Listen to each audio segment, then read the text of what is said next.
Countless families left without a home tonight after a raging fire destroyed their apartment building. The flames forced people to jump from windows, sending about a dozen people to the hospital. It's a story we have closely followed all evening for you. And new tonight, 7 Action News reporter Brett Cass is hearing the story of a young mother who raced to escape. Brett?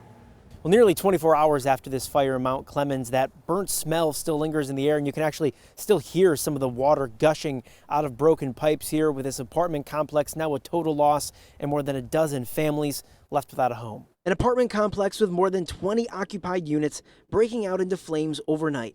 Families scrambling for safety. You could see a bunch of smoke and you could see the orange iridescence from the flame all coming from the right side of my door. And I just turned around and I started screaming, we have to go. Mother Samantha Morgan just recently moved into this complex.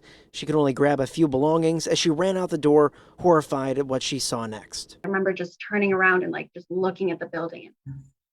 It was probably the saddest thing I've ever seen, that people were hanging out from their windows, jumping. My boyfriend even went in and tried helping people, trying to catch people jumping. And she immediately worried for her neighbors, including the older woman across the hall who Samantha had been buying groceries for after the woman hurt her hip. I didn't even think about it as it was all happening, but she was one of the people I seen hanging out of the window. And as soon as I seen her, I freaked out. I was screaming she needs help, she has a bad hip, she can't just jump. The Macomb County Sheriff's Department said about a dozen people were taken to the hospital, but thankfully no one was killed. It was a crazy feeling just staring at it.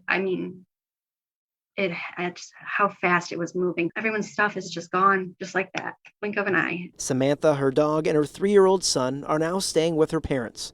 She'll have to find a new place to live and replace everything she owned, now destroyed. Very devastating, but I'm just glad that everyone made it out okay. The cause of this fire is still under investigation. The Red Cross is also helping out, setting up a local hotel as a temporary shelter. Right now they have about 14 rooms occupied, housing about 20 residents from this apartment building.